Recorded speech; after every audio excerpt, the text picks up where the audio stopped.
Hello friends, मैं पार्वती अपने इस YouTube channel learning with passion में आपका हार्दिक स्वागत करती हूँ। फ्रेंड्स, मेरे इस यूट्यूब चैनल पर मैं आपको Hindi UGC net, JRF, assistant professor, HTET, TGT, PGT और स्क्रीनिंग के पेपर की तैयारी करवाऊंगी। तो अगर आप अपने हिंदी सब्जेक्ट पर अपनी बेहद अच्छी पकड़ बनाना चाहते हैं तो मेरे इस यूट्यूब चैनल से जुड़ना ना भूलें। और फ्रेंड्स, मेरे इस यूट्यूब चैनल पर आपको पेपर को ध्यान में रखते हुए ही कंटेंट प्रोवाइड करवाया जाएगा। एक्स्ट्रा का कोई भी कंटेंट मैं आपको नहीं दूंगी। जो पेपर में आएगा सिर्फ मैं वही पढ़ाऊंगी। तो फ्रेंड्स, आज हम हिंदी यूजीसी नेट के पाठ्यक्रम की इकाई फर्स्ट, जो हिंदी भाषा और उसका विकास है, इस पर चर्चा करेंगे।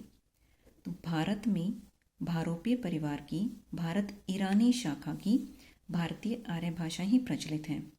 तो फ्रेंड्स, हमें ये ध्यान रखना है कि भारत में भारोपीय परिवार की भारत ईरानी शाखा की भारतीय आर्य भाषा ही प्रचलित है। भारतीय आर्य भाषा का प्राचीनतम नमूना मिलता है ऋग्वेद में। ऋग्वेद का समय है 1500 ईसा पूर्व। तो अगर ये पूछ लिया जाए कि भारतीय आर्य भाषा का प्राचीनतम नमूना किस ग्रंथ में मिलता है, उसमें आपको 4 ऑप्शन देंगे, जिसमें से आपको टिक करना है ऋग्वेद को। भारतीय आर्य भाषाओं का विभाजन 3 कालों में हुआ है। तो अगर ये पूछ लिया जाए कि भारतीय आर्य भाषाओं का विभाजन कितने कालों में हुआ है, तो हमें याद रखना है 3 कालों में हुआ है। पहला विभाजन है प्राचीन भारतीय आर्य भाषा काल, जिसका समय 1500 ईसा पूर्व से 500 ईसा पूर्व है। दूसरा है मध्यकालीन भारतीय आर्य भाषा काल, जिसका समय 500 ईसा पूर्व से 1000 ईस्वी है। तीसरा है आधुनिक भारतीय आर्य भाषा काल, जिसका समय 1000 ईस्वी से अब तक माना जाता है। प्राचीन भारतीय आर्य भाषा काल को देख लेते हैं। इसमें शामिल हैं वैदिक संस्कृत, लौकिक संस्कृत, चारों वेद, ब्राह्मण ग्रंथ और उपनिषद। तो ये सब जो है ये प्राचीन भारतीय आर्य भाषा काल में शामिल हैं। संस्कृत का प्राचीनतम ग्रंथ ऋग्वेद है। लौकिक संस्कृत में लिखे गए रामायण और महाभारत। रामायण और महाभारत की भाषा क्या थी? लौकिक संस्कृत थी। भाषा थी योगात्मक। लौकिक संस्कृत भाषा क्या थी? योगात्मक भाषा थी। योगात्मक और वियोगात्मक भाषाएं क्या होती हैं, ये हम आगे के अध्याय में पढ़ेंगे।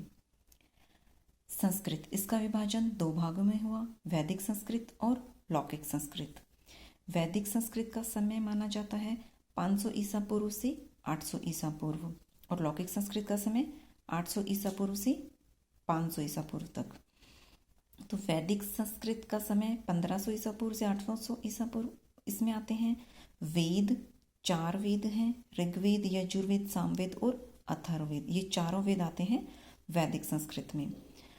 पुराण आते हैं इसमें। पुराण 18 हैं, लेकिन प्रमुख माने जाते हैं 12 पुराण।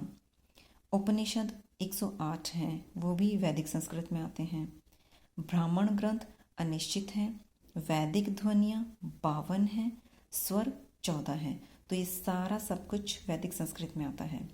लौकिक संस्कृत, इसका समय 800 ईसा पूर्व से 500 ईसा पूर्व माना जाता है। लौकिक संस्कृत में लिखे गए रामायण और महाभारत। रामायण लिखा महर्षि वाल्मीकि ने, महाभारत लिखा महर्षि वेदव्यास ने। लौकिक संस्कृत में वर्ण माने गए 48। अष्टाध्यायी की रचना की पाणिनि ने। अष्टाध्यायी भी लौकिक संस्कृत में लिखी गई है। इसमें स्वर थे 8। भारत में प्रमुख रूप से बोली जाती हैं आर्य परिवार की भाषाएं और द्रविड़ परिवार की भाषाएं। आर्य परिवार की भाषाएं उत्तर भारत में बोली जाती हैं। द्रविड़ परिवार की भाषाएं दक्षिण भारत में बोली जाती हैं। उत्तर भारत में आर्य भाषाओं में सबसे प्राचीन है संस्कृत, क्योंकि सबसे आरंभिक भाषा संस्कृत ही है। तो उत्तर भारत में आर्य भाषाओं में सबसे प्राचीन भाषा अगर पूछ ली जाए तो हमें याद रखना है संस्कृत है। संस्कृत का प्राचीनतम रूप मिलता है ऋग्वेद में। संस्कृत की उत्तराधिकारिणी है हिंदी। फ्रेंड्स, जैसा कि हम भाषाओं का विकास पढ़ते हैं कि पहले वैदिक संस्कृत थी, फिर लौकिक संस्कृत आई, फिर पाली, फिर प्राकृत, अपभ्रंश, अवहट और उसके बाद हिंदी आई है। तो इस तरह से संस्कृत की उत्तराधिकारी माना जाता है हिंदी को। उत्तर भारत में आर्य भाषा परिवार बोला जाता है और दक्षिण भारत में द्रविड़ भाषा परिवार। आर्य भाषा परिवार में भाषाएं आती हैं कोंकणी, हिंदी, मराठी, नेपाली, संस्कृत।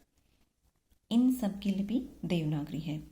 इन सारी भाषाओं की लिपि है देवनागरी। तो ये प्रश्न पेपर के पॉइंट ऑफ व्यू से बहुत इंपॉर्टेंट बनता है। यहाँ से यूजीसी प्रश्न जरूर पूछती है। तो हमें याद रखना है कि देवनागरी लिपि में कौन सी भाषा बोली जाती है। तो हमें ये सारी भाषाएं याद रखनी है। इन सब भाषाओं की लिपि है देवनागरी। तो फ्रेंड्स, इनको हम एक ट्रिक से याद रख सकते हैं। वो ट्रिक है हिंसम नेको। हिंसम, ही से हिंदी, स से संस्कृत, म से मराठी। हिंसम नेको, ने से नेपाली, को से कोंकणी। तो इस ट्रिक से ये सारी भाषाएं हमें बहुत आसानी से याद हो जाएंगी।